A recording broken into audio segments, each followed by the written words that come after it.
Hello everyone, and welcome back to Homestuck. I almost forgot to record this today, which would have been disastrous for those members who just, paid money to see them a week early. They would have had to wait an entire extra day. So anyway, if you want to be in danger of that happening to you every week when I almost forget to record this early, become a member today. Anyway, last time, pirate story, like a lot of story. It's Arania. You know how it goes. Good. I think we're done now, though, and we're, like, coming up on a treasure or something. So that's good. Oh, I forgot to move my mic. That should be better. Hopefully. And yeah, I guess we're just gonna get into it. So, like, subscribe, blah, blah, blah. Here we go. Oh, no, right. We're doing another story. Never mind, I take it back. Thank you for joining us, John. Commodore Nepeta and Rear Admiral Feffrey have both been clamoring for one last tale, and I am not one to disappoint. Feffrey, Nepeta. Clamoring? As in, clams texted? Okay, so what's this one about? Ogre sex or salamander shipping or something? No, although I would be happy to tell you all about those topics another time. This is a story about two legendary rings. What? No, not those rings. The rings I'm talking about are less powerful, and considerably more obscure. But for what they lack in power, they make up for in mystery. Details on the rings are quite hard to come by. I love them in a row. I just realized they're all in a row. It's funny. Anyway. I have pieced together what little I know from various fables and myths. They occasionally make appearances in such stories, serving different purposes in each tale, and always called by different names. But in this story, they will be known as the Rings of Life and Void. I wonder... The rings are said to look nearly identical, but their powers are quite different, as are their origins. The Ring of Void supposedly once belonged to the Black Queen of a Void Session, but one day it was stolen from her by a thief, and then stolen again by from the thief by a rogue. Legend would suggest it changed hands like this for a long time thereafter, until finally vanishing into the void itself forever. Which is fitting, as the ring grants its wearer the ability to do the exact same. The Ring of Life has a very different story. I've found no reports on the origin of this ring at all.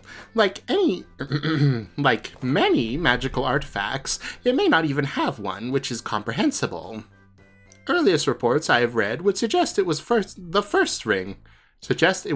Oh, I skipped a line. First discovered by some travelers in a desert, and like its sister ring, has changed hands repeatedly since. The ring, however, has a dramatically different effect. Instead of relegating the wearer to obscurity and immateriality, it does just the opposite. It is said that any ghost who wears this ring will come back to life. Okay. In some stories, the fate of each ring appears to be entangled with the other. When one is lost, the other is serendipitously found. A great example of this can be observed in the fable of... Wait a minute. But I was just about to tell... Mindfang, I said shut up. Wait. Now, wait a goddamn minute. Hold on. Are you seriously telling me that ring... What? No, just no. Back it up for just a silk-spinning minute. What's the matter? That fucking guy! Oh, here we are. Are you kidding me? Are you kidding me? Slampera. Wrong! Tavros! What? What did you do with that ring? What ring? Don't play dumb with me. The ring you had. You know, the same one the orange guy tried to give me. I don't know about this orange guy you mention sometimes. You talk about an orange guy, but, in reality, he sounds probably fake. Like how you thought Rufio used to be until facts proved he wasn't. You actually think I'm making this up? Why would I make up a story about an orange guy? What kind of juvenile fuck-up do you take me for? The orange guy was real. He was surrounded by a bunch of stupid fucking horses and tried to give me a ring, so I knocked him out cold. And then later, you found it. No, I didn't. Yes, you did. Don't lie to me. You had the ring, and you and John were fighting over it behind your backs like a couple of idiots for a while. What? Would you think I didn't notice? Yes, no, I didn't think you did. Well, I did, and I don't care because I didn't think the ring did jack shit. But now that I know it does jack a whole fucking lot, I would like you to stop behaving like a disingenuous, argumentative asshole and tell me where it is. I don't know where it is. It's gone. What do you mean it's gone? Oh dear. we're reusing a panel from like not even that long ago now. Okay, anyway. I had it, then John had it, and I wanted it back, but he wanted it also, so we argued with our hands over it until he vanished, and I tried to find it on the ground because it was precious to me for a while. Why was it precious to you? Are you telling me you knew what it did? No, I didn't. I just had, separate reasons from that for wanting it. Well, whatever lame reason you wanted that ring, forget it! It's obviously a much more important magical item than either of us gave it credit for. As soon as I get the treasure out of this cave, you're going to lead us back to where you lost it, and you're going to look for it. Is that understood, Poop Master Nitram? No, yes. I mean, yes. I comprehend the literal meaning of your yelling, but no. What do you mean, no? That was an order. I think your mean-spirited angriness is making me remember to wonder why I keep wanting to help you and like you. I think it's making me think I don't really care anymore about finding the ring or finding this treasure or helping you do arguably evil things to ghost friends to get your objectives to happen. Tavros, what are you trying to say? I think the bottom line of it is I'm not going to be your poop master anymore, so I'm not going to be. Okay, and he flew away. Where do you think you're going? Get back here. You can't just fly away from me like that. Oh, but I can. You forgot about my secret weapon. Behold, the self-esteem. Self-esteem's my ass. I said get back here. If you go out there alone, you're going to die, you pathetic piece of shit. I'll take my chances, you jerk. Yeah. He's gonna instantly get annihilated, isn't he? Fly, pupa, fly! Oh, yes, yeah, so clever. How I referenced what was once scornful remarks directed at me. Oh, so sick! We can all hear you whispering from down here, shit for brains. Hey, Tavros, wait up. I think I'm coming with you. What? No, Solix, wait. Nah, I've pretty much had it too. I can't believe I went along with this for as long as I did, so yeah. I'll be fucked 2 ways from Perigree's Eve before I let Tavros upstage me in the backbone department. Aradia, sorry. I can't be part of this anymore. It's just making me feel dirty. I understand, Solix. Let's catch up again later, hopefully when this is all over. Yeah. Smile. Oh, Fefri and Epita will be coming with me, too. What? No, they fucking won't. Yes, they will. They just told me. I didn't hear them say shit.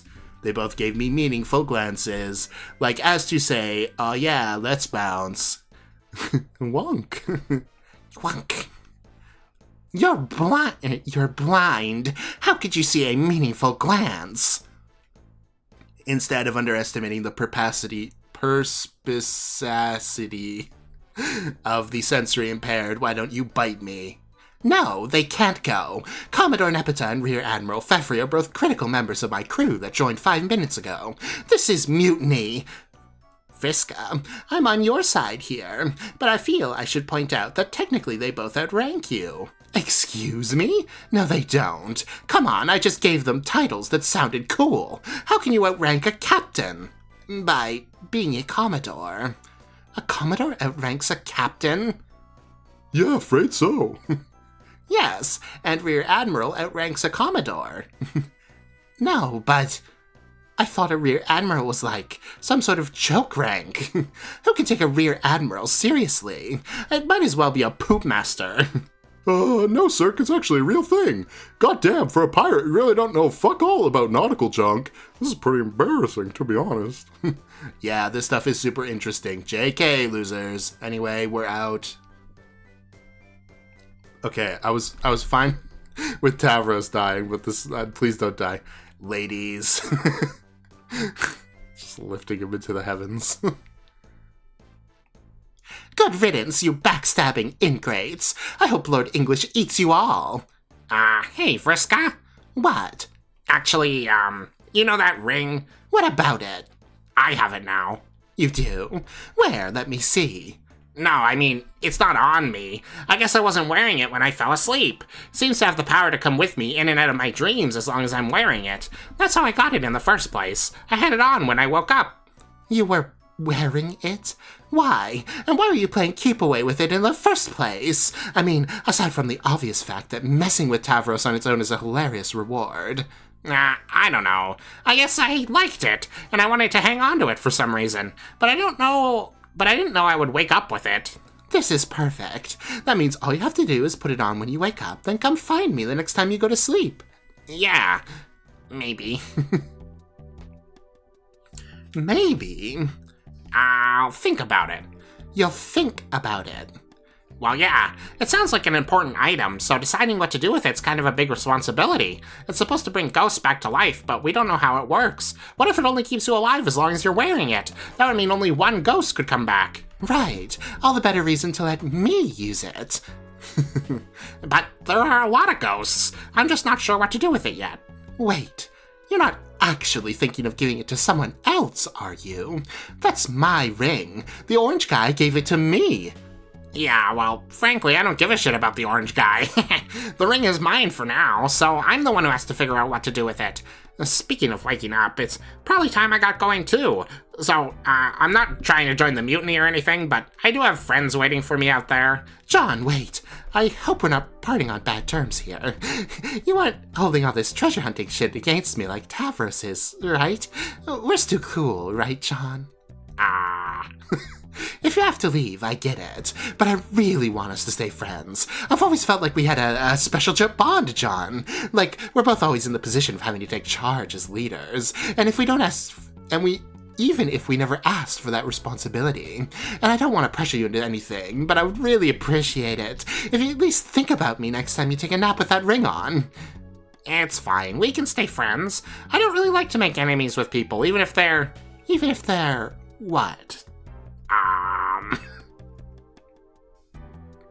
Vriska, I have to be honest. Years ago when we first talked, it was a lot of fun to get to know you. Why is...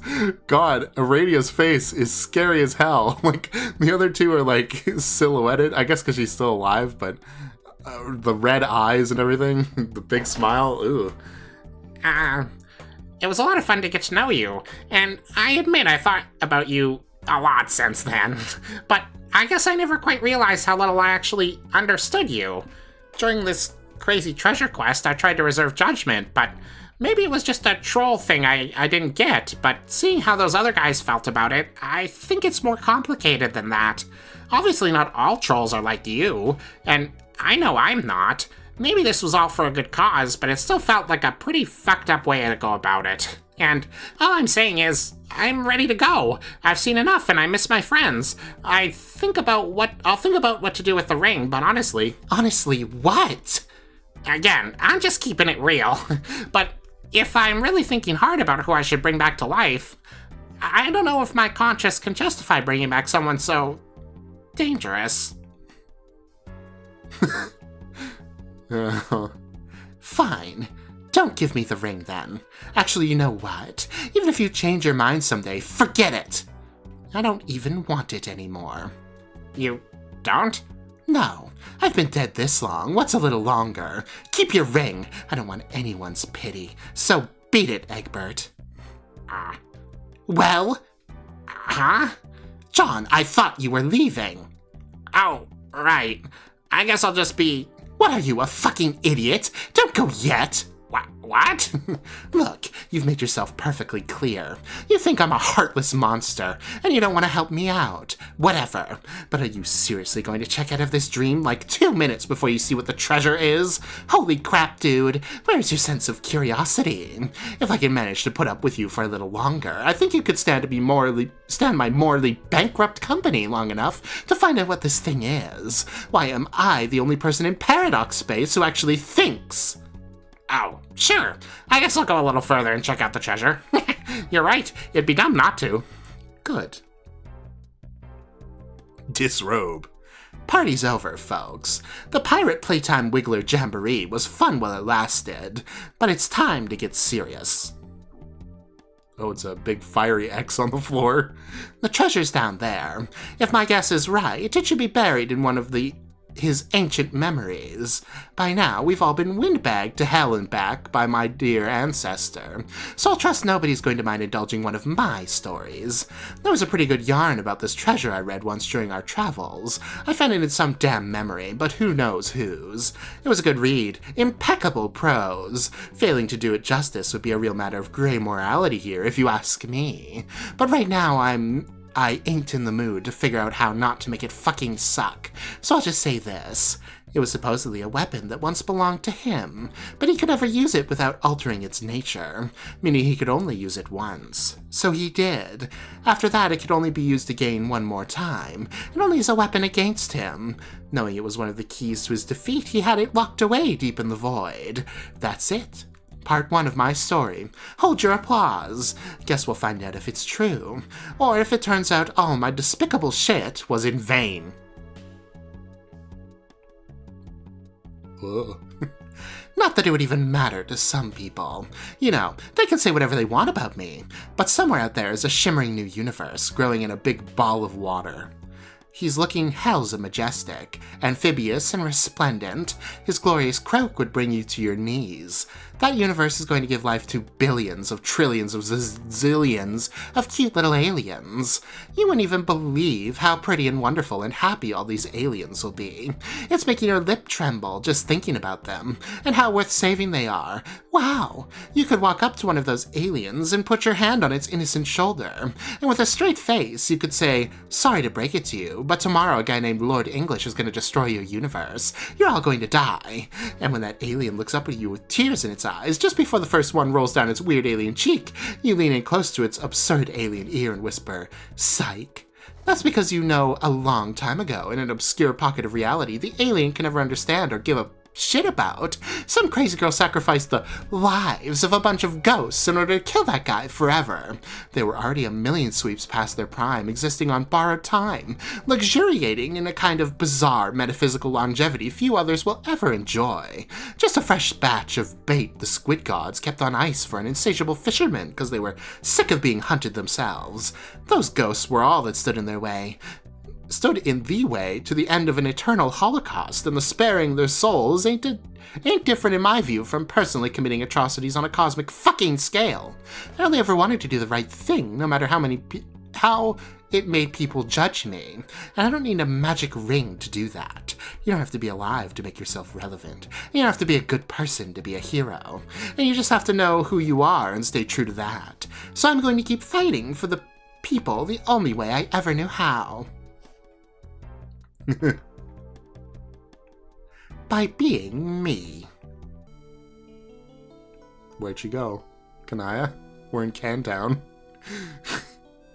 Wonderful Cantown. Well, I guess we don't get to see what the treasure is. Great. Rose, are you willfully ignoring my trail of Finnish crumbs? Finnish crumbs? Or Finnish crumbs? I don't know. I said them quietly in sequence to convey one of your human pregnant pauses before speaking. Oh, Finnish, like ellipses. The pause was human expecting in the same sense that I am expecting an explanation for your present conduct. We were to meet the others on the roof by now. Kanaya, what's with the pregnancy shtick? Shit, are you trying to tell me something? Wonk. I'm trying to to tell you that we are on the verge of reaching our destination, and here I find you doing, what are you doing exactly? My civic duty, wonk. I've been despotized by the mayor as an assistant chief deputy of city planning and preservation. What? Kanaya, I'm really swamped in red tape here. Do you think you could please return when I am not so busy? Thanks. Exclamation point. Either that or file a requisition form with the zoning bureau. You have been drinking your soporifics in excess again. Rose, this is terrible. That's like not the right voice. Hold on. Rose, this is terrible. I don't know. No. What would be terrible would be to bid farewell to this meteor before my critical administrative work is complete. No, but really, what are you doing here in tiny simulated village? Are you writing numbers on all of these nutrition cylinders? Laugh. God, I just love troll words for things. Yes, you have mentioned this. Nutrition cylinders. That's a good one. I forgot about that one. Maybe cylinders isn't stilted enough, though. What about tall circles? Tall circles. Wonk. Tall circles. No, that sucks. Answer my question, please. Why are you numbering the tall cans? I am documenting their original locations, so that we may relocate the city faithfully to our new home, wherever that may be. You want to relocate the city now? This is such a foolish waste of your time. Oh, but you cannot be further from the truth. The preservation of Cantown has tremendous symbolic importance. We are all that's left of our respective races, Kanaye. We are the light of civilization. It is our responsibility to carry the torch through the abyss whilst keeping it lit and set it upon the hearth of nude world. I think the torch is not all you have managed to keep lit. It's light. Our light will spread throughout our creation, but only Kanakya. Only if we respect the light of civilization itself. If we respect the light of democracy. So many Finnish crumbs up in here. Civility, liberty, reason, edification, civility, rationality. Oh, she got that one right. Learning, justice, liberty, honor, elucidation, civility, reason. This is the virtues which embody the magnificence that is Cantown. You said some of those words 2 or 3 times, and most of them were not words. I just got it. That's just not what you managed to keep lit. That burn was sick. I love it. I do not believe this. You promised me you would be ready for our arrival.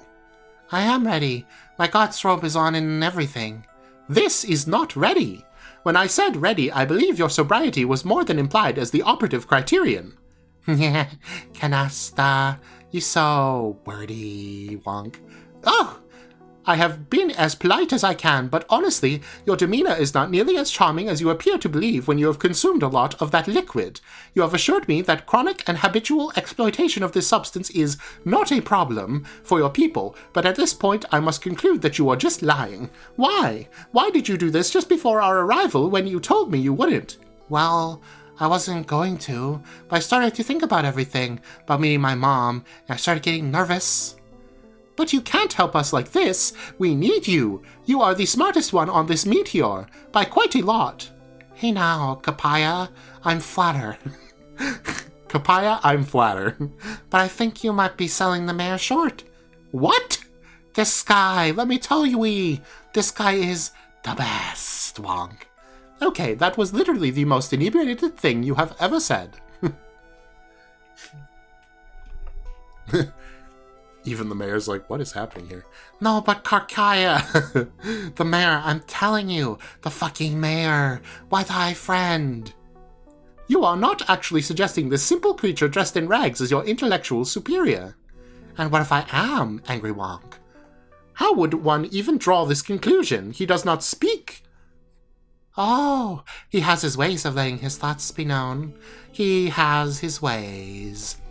He does not have his ways, he likes cans and little pretend cities, and he is rather adorable, and that is pretty much all there is to say about the mayor.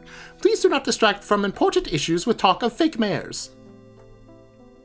What issues? My indiscretion with alcohol? Or something else? I'm sensing we are tiptoeing around a mixed bag of delicate subjects. Let's talk about 'em, Wonk. This is not a hypothetical exercise in your earth psychiatrics. Psychiatrists, that's a word. You made a promise to me and you did not keep it. Yes, you are usually very smart and we all need you, but more importantly, I need you. Don't you remember? You said you would help me resurrect my species. I still don't know how I'm going to acquire a new matri orb. How are we supposed to solve that problem when your think pan is addled so? Kamaya, why don't we go easy on the shout balls? I told you to relax about the matra bob. I have some faith in us that we're going to make everything work out. I have a very gog feeling it will all be fine, Wonk. That is not reassuring coming from you like this. I often can't tell, even at your most lucid, if you put too much trust in your searing abilities. But when you say such things while obscured by these toxins, you sound outright delusional. You stumble around this lab in such high spirits which makes it seem impossible to broach the subject from a standpoint of mutual agreement that your behavior is a problem. But if I'm always happy, then why is it a problem? Ugh, you see? I'm not following. I would like to. Wait, am I? Have I been a bitch to you without realizing? Oh no. No, not exactly. I have already explained you have severely hobbled your intellect and your efficacy. The objectives you prioritize have become ridiculous. You have just now decided to draw a map of a false metropolis. Others have suffered as well. Whatever happened to your concern for Terezi and Gamzee? Were all my lessons in auspitism for nothing? I tried, kakaka. But auspicism or whatever, it's actually really hard. I know it's hard. It's supposed to be hard. And my name is not Kakaka. Well, sorry, Yakakaya. Kayolo. Papaya, shit. Your name is so lovely. Why can't I say it? You cannot say it because you are human drunk. All right. My delinquency has been inexcusable. If you just help me finish indexing and gathering up the rest of these cans, Ah! Not the cans! The Bubbles von Salamancer Memorial Library! No! Not the no! Various amounts of dots and commas. Are you going to break up with me? No! Alright, cool. That's a great place to end. I mean, it's not quite 30 minutes, but like I said, I almost forgot to record this, so it's pretty late.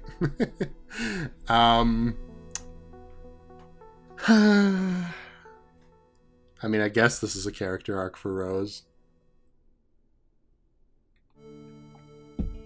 I think Roxy's was enough, personally, but you know. Maybe Roxy can help her. Maybe that's what it's going to take. That'd be something. Anyway. I